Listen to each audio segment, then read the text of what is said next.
안녕하세요. 방콕에서 부동산 에이전시를 운영하고 있는 고마저씨입니다. 오늘은 예고해드린 대로 고마저씨의 경제 이야기, 항상 당신이 가난한 이유를 방송해 보도록 하겠습니다.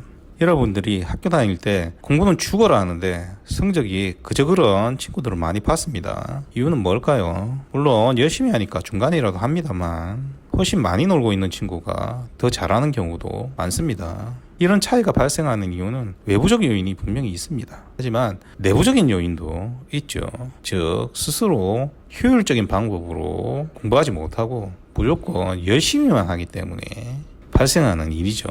이야기를 확장해 보겠습니다. A와 B라는 사람이 있습니다. 20년 전에 대기업에 나란히 동시에 입사를 해서 지금까지 직급도 같고 벌어들인 연봉도 같다고 합시다. 이 두 사람의 지금 20년이 지난 현재 자산은 서로 같을까요? 아니죠.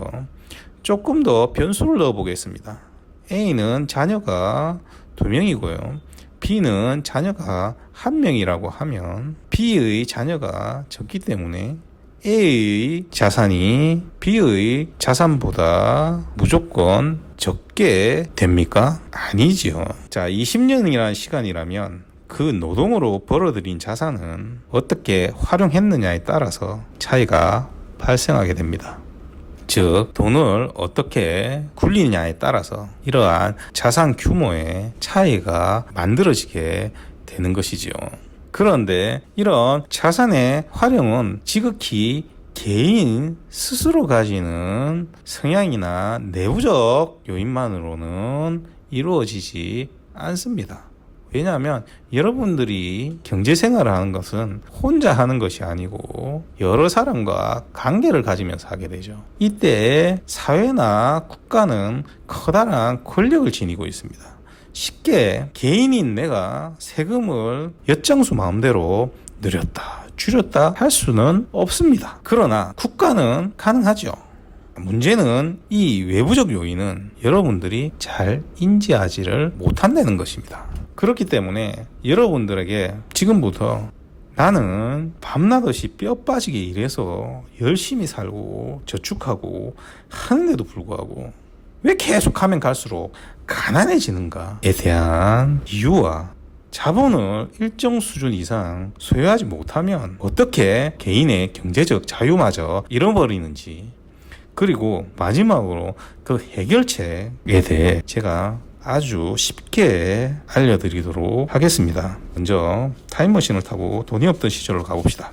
당신은 벼농사를 짓고 있습니다. 그런데 얼마 전에 사냥꾼이 지나가면서 그게 뭐냐고 물어보길래 쌀이라고 했더니 그러면 이 멧돼지 고기를 줄 테니 바꾸자고 합니다. 그래서 바꿔 먹었습니다. 그런데 이 멧돼지 고기가 쌀보다 훨씬 맛있습니다. 그래서 며칠 후에 또 사냥꾼이 지나가게 되자 당신은 멧돼지 고기와 쌀을 바꾸기를 요구를 합니다. 그런데 사냥꾼은 쌀로 밥을 해 먹어보니까 별로 맛이 없었습니다. 그래서 고기와 바꿀 생각이 전혀 없습니다. 그러다 보니 여러분은 이 사냥꾼에게 저번에 준 쌀에 2배를 주겠다라고 얘기를 합니다. 자, 이제 가치가 생기는 거죠.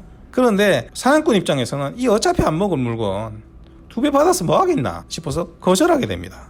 이렇게 물물 교환의 시대는 상대방이 잉여 생산물을 원하지 않으면 필요한 상품을 획득할 수가 없는 지극히 불편한 상황을 맞이하게 될 수가 있습니다. 그래서 만든 것이 바로 화폐가 됩니다. 그런데 이 화폐가 되려면 어느 정도 가치가 있어야 되겠죠. 그래서 처음에는 금이나 은과 같이 일정 부분 가치가 정해져 있는 금속으로 화폐가 만들어지게 됩니다. 그래서 과거에 금화나 은화 이런 것들을 많이 보죠. 중국 무협 드라마 같은 거 보면 주인공이 객잔에 들어가서 은자라고 하죠. 은덩어리 하나 딱 던져주면서 산의 진비 내와라 하죠. 그런데 문제가 뭐냐면 이 금은은 개인이 한정없이 부여할 수가 없습니다. 그리고 개인이 화폐를 만들어 버리게 되면 개인의 신용도가 아무리 높다라고 한들 옆 동네에 가면 아무도 안 알아주죠. 그래서 어느 순간부터 이 화폐라는 것은 국가가 관리하게 됩니다. 그런데 이렇게 금과 은으로 된 돈을 많이 벌게 되면 이 돈을 보관하는데 굉장히 큰 문제가 생깁니다. 왜냐하면 도둑놈이 와서 어렵게 번 돈을 밤에 털어가는 일도 생기고요. 집에 불 지르고 죽는 수도 생깁니다. 그래서 어떤 놈이 머리를 씁니다. 나는 부하들을 많이 데리고 있는데 부하들이 싸움을 엄청 잘한다. 그리고 우리 집은 3중 방어 시스템으로 만들어져 있기 때문에 도둑이 들어올래야 들어올 수가 없다. 그래서 내가 안전한 우리 집에다가 네 돈을 보관해 줄 테니까 대신 차용증을 써주겠다. 그 대신에 매달 보관비만 좀 다오. 그리고 언제든지 이 증서를 가지고 오면 돈을 다시 내주겠다 라고 합니다. 그러니 이 부자 입장에서는 굳이 자기 집에 놔둬서 위험을 감수할 필요가 없겠죠. 그래서 예금이란 걸 하게 됩니다. 자, 은행의 역사가 시작되게 됩니다. 그런데 은행도 문제가 생깁니다. 보관료나 유지비는 그대로인데 갈수록 돈을 맡기는 사람이 많아지게 됩니다. 그러면 당연히 유지비가 택도 없이 늘어나게 되죠. 그리고 결정적으로 창고에 돈들이 수북히 쌓여 있으니 욕심 많은 사람의 입장에서는 이걸 어떻게 해보고 싶겠죠. 자, 그런데 고리대금은 이 은행보다 훨씬 오랜 역사를 이미 가지고 있습니다. 따라서 이제 이 은행들은 곳간에 있는 남의 돈이 필요한 사람들에게 더 많은 수수료를 받고 빌려주게 됩니다. 이게 가능한 이유는 모든 사람들이 한꺼번에 몰려와서 돈을 찾아가지 않는 한 일정 부분 돈을 빌려줘도 안전하기 때문이죠. 자, 이렇게 은행들이 돈을 빌려주다 보니 당연히 예금을 하는 사람보다 빌리러 오는 사람이 많아서 창고의 돈이 점점 부족해지기 시작합니다. 그래서 보관하는 수수료도 없애버립니다. 하지만 여전히 예금은 부족하게 되죠. 자, 그런데 앞에서 말했듯이 화폐는 어디서 찍어냅니까? 나라에서 찍어내게 됩니다. 즉, 화폐라는 것은 앞에 은행이 보관을 위해서 증서를 써준 것과 같이 국가가 돈이라는 가치를 증명하는 증서에 불과합니다. 발행 주체가 신용도가 높은 국가이기 때문에 이렇게 교환 가치가 생기게 됩니다. 쉽게 말해서 이재용 회장이 어느 날 뭘 사러 왔는데 지갑을 놓고 온 겁니다. 그래서 신분증과 함께 돈 하나 주어서 거기다가 차용증을 써줍니다. 이재용 회장은 신용도가 높은 사람이기 때문에 그거 받죠? 받습니다. 신용도가 높으면 돌이라도 받게 되겠죠.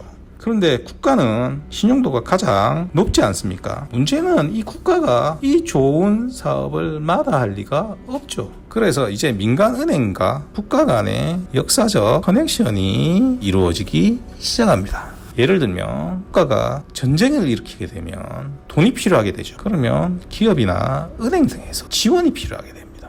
왜? 돈이라는 건 앞에도 말했듯이 국가가 가치를 부여한 종이 조각에 불과하기 때문에 한정없이 찍어낼 수가 없습니다. 그래서 이제 민간은행과 국가 간의 커넥션이 발생하게 됩니다.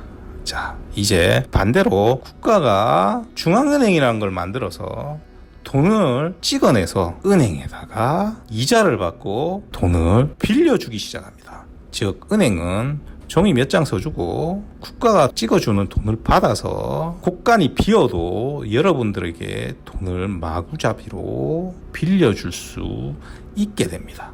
자, 이것은 실제 5만원짜리 지폐입니다만 이 생산 비용은 과연 얼마나 될까요? 물론 국가가 마구잡이로 돈을 오랫동안 찍어내면 돈의 가치가 폭락하기 때문에 나라가 망하게 됩니다. 그리고 처음에 은행이 만들어질 때 말씀드린 것과 같이 이 종이 종아리를 가지고 가서 원래 가치 있던 걸로 금이나 은으로 바꿔달라 하면 바꿔줘야 되죠. 그래서 실제로 과거에는 국가가 보유하고 있는 금이나 은의 양에 맞추어서 돈을 찍어내게 됩니다. 이게 바로 금 본위제가 되겠죠. 자, 실제로 2차 대전 이후에 금 보유량의 70%는 미국이 가지고 있었습니다. 그래서 미국 달러는 1971년까지 35달러의 금 1온스의 등식으로 금 태환되는 가치가 부여되어 있었습니다. 즉 고정환율제였죠. 이것을 우리가 브렌튼 우주 체제라고 합니다. 사실 이것이 달러가 기축통화가 된 이유이기도 합니다만 지금은 금 태환 정책을 쓰지를 않습니다. 이 부분은 다음에 제가 설명하도록 하겠습니다. 어찌됐든 국가가 가지고 있는 재산은 어마어마하게 많기 때문에 일정 수준 돈을 찍어내도 상관이 없겠죠. 심지어 지금은 국가 신용으로 훨씬 많은 돈을 찍어내게 됩니다. 그래서 국가는 돈을 찍어서 은행에 보내주고 이자를 챙겨 먹게 됩니다. 이것이 바로 기준금리가 됩니다. 자, 그리고 이제 지급준비율이라는 같은 제도를 만들어서 은행은 신용을 무한정 늘리게 됩니다. 한국은 지급준비율이 7%입니다만 계산하기 쉽게 지급준비율이 10%라고 가정을 하고 A은행이 1,000원의 예금이 있다라고 생각을 합시다. 자, 그러면 90%는 B은행에 빌려주고 이자놀이를 할 수가 있죠. 자, 그러면 900원을 빌려주게 됩니다. 그럼 B은행이 다시 C은행에 810원을 빌려줄 수 있죠. 이렇게 C, D, E, F 돈을 빌려주면 1,000원은 10,000원이 돼버립니다. 지급준비율이 10%고 10억의 예금이 있다라고 할 때 이 은행이 실제 보유해야 되는 돈은 1억밖에 안 됩니다. 그럼 나머지 돈은 재테크를 하게 됩니다. 쉽게 이런 식으로 은행은 당신의 돈으로 재테크를 하게 됩니다.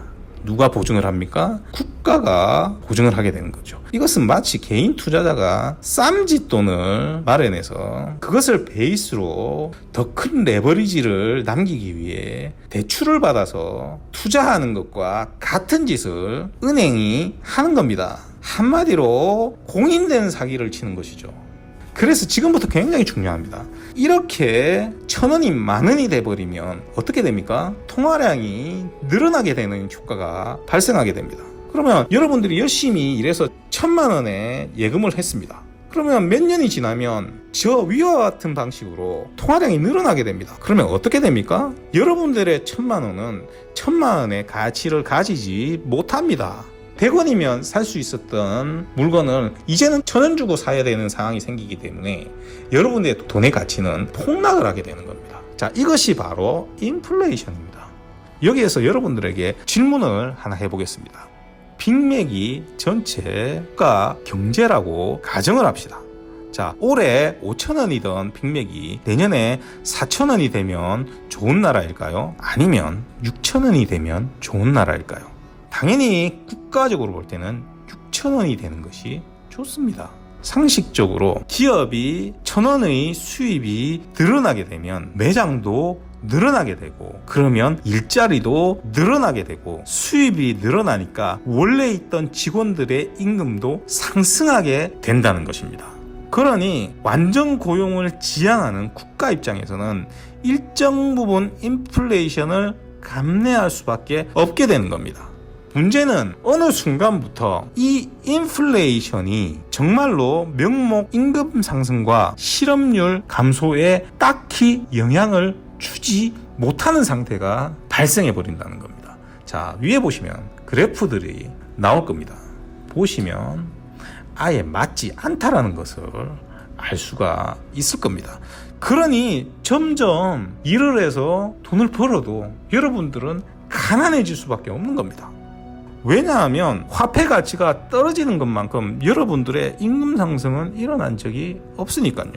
이렇게 은행과 국가가 금융 시스템으로 사기를 치다가 딱 걸린 것이 바로 2008년에 일어났던 미국의 금융 위기 사태입니다. 그런데 이 해결책이 무엇이었습니까? 바로 돈을 더 찍어내는 양적 완화였습니다. 왜냐? 앞에서 제가 설명을 드렸지 않습니까? 인플레이션을 일으켜야 명목 임금 상승과 실업률 감소를 기대할 수 있다는 것 때문이죠. 자, 그래서 돈을 이제 더 풉니다. 그런데 문제는 이제 전 세계가 다 연결이 되어 있습니다. 그래서 이렇게 미국에서 달러를 왕창 풀어버리게 되면 이 달러는 미국뿐만이 아니라 이제는 전 세계로 흘러 들어가게 됩니다. 그러면서 모든 나라의 통화량이 넘치는 결과를 초래하고 말죠. 그래서 돈의 가치는 급격히 더 떨어지게 됩니다. 당장 여러분이 아시다시피 코로나 사태로 국가가 돈을 쏟아부었습니다만 여러분 손에 들어온 것이 있습니까? 없습니까? 왜냐하면 그 돈은 은행, 기업, 자산가들의 주머니로 들어갑니다. 그리고 그들은 임금 상승이나 생산 설비 등에 투자를 하지 않습니다. 이 돈은 주식시장이나 채권 시장, 부동산 시장 등으로 흘러 들어가고 기업은 돈을 빌리기 편해졌기 때문에 이 돈을 빌려다가 곳간에 사내 유보금으로 쌓아두게 됩니다. 쉽게 생각을 해봅시다. 신용등급이라는 역같은 제도에서 여러분들이 신용을 올리려면 어떤 것이 필요합니까? 여러분들이 그냥 돈 벌어서 금융 시스템 하나도 안 거치고 현금발이로 경제활동을 하면 신용이 늘어납니까? 안 늘어납니까? 빚이 없어도 신용은 늘어나지 않습니다. 신용도는 많이 벌고 카드 같은 거 많이 쓰고 또 대출 같은 거 많이 받아서 잘 갚아온 사람한테는 신용도가 늘어나게 됩니다. 이 역같은 시스템 때문에 여러분들은 돈이 세상에 뿌려줘도 자산가들만큼 돈을 만질 수가 없게 되는 겁니다. 반대로 이 신용등급을 무기로 자산가들은 또 더 많은 빚을 내서 더 많은 부를 창출하게 됩니다. 이렇게 되면 빈부의 격차는 점점 더 늘어가게 됩니다. 문제는 기준금리가 전 세계적으로 낮기 때문에 올릴 수가 없다는 겁니다. 자, 그리고 또 반대로 더 이상 내릴 데가 없기 때문에 경기를 살릴 방법도 없어지는 겁니다. 자, 그런데 금융위기 당시에 우리에게 사기를 쳤던 금융사기단은 지금 어떻게 됐을까요? 수많은 사람들이 자살을 했고 수많은 사람들이 일자리를 잃었고 심지어 몇몇 나라는 파산해서 망하기까지 했습니다. 그런데 이 금융사기단은 처벌을 받은 사람이 있습니까? 없습니까? 없죠. 오히려 나라에서 구제금융 받아서 보너스 받고 잘 먹고 잘 살았습니다. 왜 그러냐고요? 그 사람들이 없으면 세상이 돌아가지를 않습니다. 여러분들은 망해서 죽어도 아무도 상관 안 합니다. 하지만 저 사람들이 없으면 세상 경제가 굴러가지 않게 이미 만들어져 있습니다. 그래서 다시 이 사람들은 또 당시와 같은 파생 상품을 만들어서 팝니다. 그냥 여러분들이 죽을 자리인지 모르고 은행이랑 간판만 보고 또 사기 때문이죠. 이 정도 들으면 분노하시는 분들이 있을 겁니다. 자, 그런데 여기서 한 가지 더 아쉬운 이야기를 드리면 분노한다고 바뀌는 것은 없습니다. 집값이 너무 올랐다고 한탄만 하고 있다고 해서 자신의 삶이 바뀌는 것은 하나도 없습니다. 결국 여러분이 지금까지 해온 건 공부는 열심히 하고 있는데 성적이 별로인 것과 같은 겁니다. 이쯤에서 여러분들의 선택은 두 가지입니다. 먼저 이 파도에 올라타는 겁니다. 이것은 파도를 타고 쭉쭉 나갈 수도 있고 빠져 죽을 수도 있습니다. 다음으로는 이것이 두렵기 때문에 여러분들이 그냥 노예로 평생 살다 가는 겁니다. 그래서 다음 시간에는 제가 사람들이 분노와 경제적 불합리만 주장하다가 어떤 식으로 스스로의 경제적 자유를 박탈해버리고 노예로 전락해버리는지를 다음 시간에 알려드리도록 하겠습니다. 이상 저는 방콕에서 고마저씨였습니다. 오늘도 들어주셔서 대단히 감사합니다.